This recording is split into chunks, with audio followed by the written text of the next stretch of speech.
We'll start this one up here for question 3. Here we have a 0.25 kilogram bouncing ball. It's dropped from a window of the physics building 19 meters high.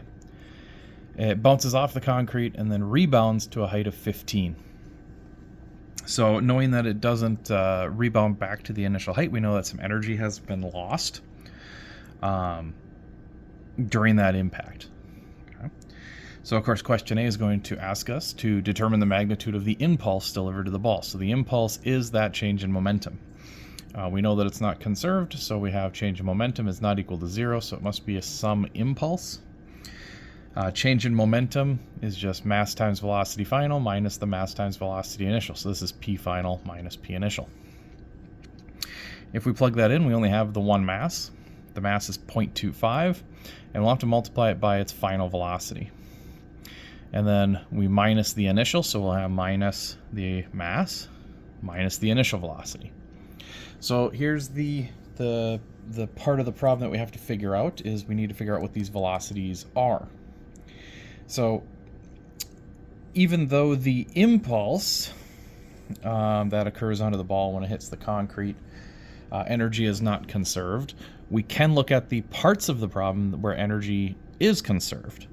So in the event of free fall, where the ball is dropping from a height and it's going to hit the ground, the only thing that affects it is gravity, 9.8. So from this, we could look at an energy conservation part and find the velocity at which it hits the ground. Once it hits the ground and is in contact, it's no longer conservation of energy. Same on the upswing when it bounces back up. We can look at how high it bounces and from that determine the initial velocity that it had to start with.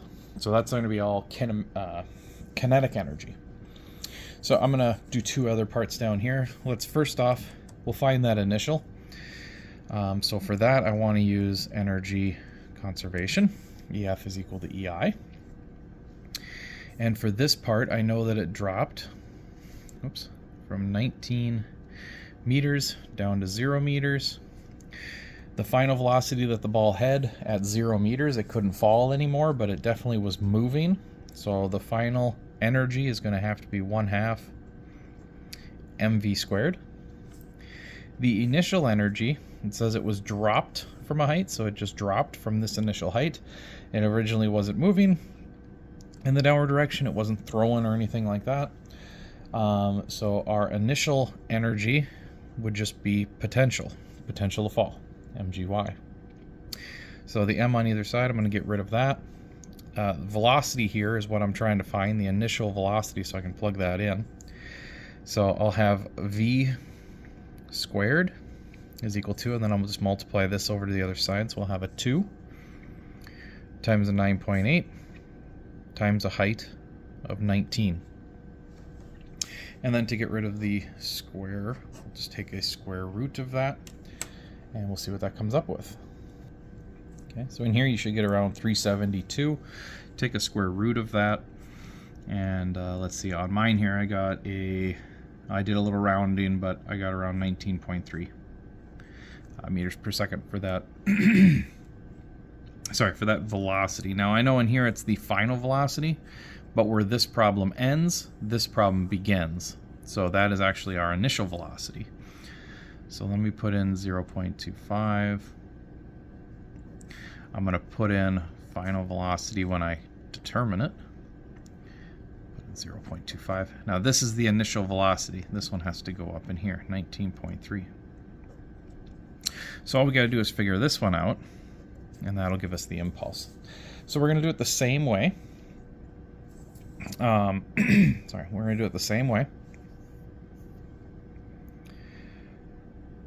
We'll use EF equals to EI.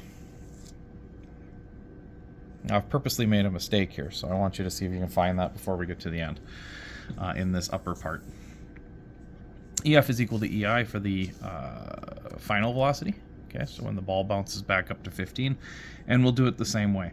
In the end, the ball has a height, so we'll have an mgy. In the beginning, the ball has to be moving in order to get it there, so we'll have a 1/2 mv squared. Okay, both the m's will cancel out. we'll do the same scenario. I'll move this to the other side. We'll do a 2 times 9.8 times 15 is equal to v squared. We'll take a square root on both sides. Let's see what that gets us. So that's 2 times 9.8 times 15. So in here we have 294.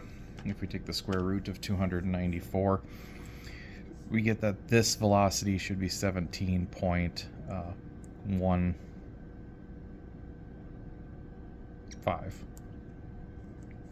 meters per second. I don't know how the decimal systems, if you want to keep them out or not. So this is when the ball travels back up. So this is the final velocity after the collision occurred. So it comes down, initial velocity during the collision, final velocity as it leaves the collision. So this value has to go up here, 17.15. And if I were to calculate this right now, I'd get a really small impulse, right? Because I have these numbers are basically the same.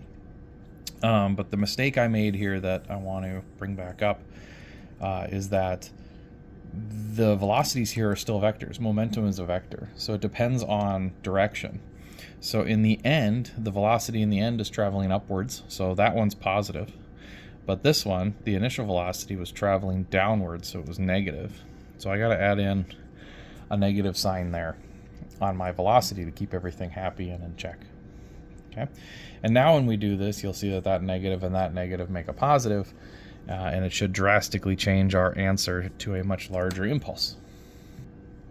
And it does. By adding these two in, we should get an impulse of I'm just going to go with this 9.1.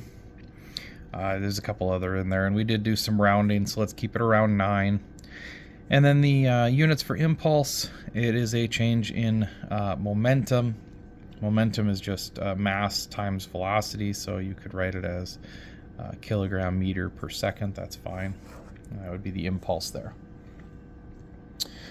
Part B of this says if the ball is in contact with the floor, if the ball is in contact with the floor for 0.04 seconds, what is the average force the concrete exerts on the ball? Okay. Well, we know that there is another example of momentum, and that is, of course, going to be a force times the change in time. So we did a little derivation in class how we get to that. But we know the impulse now is 9.1. Force, this is what we'd be looking for, was the force exerted on the concrete. And the small change in time could be 0.04. So let's take our answer and divide it by 0.04. And we get a force then of 228 newtons. Okay, 228 newtons. Okay, hopefully that one helped for question 3.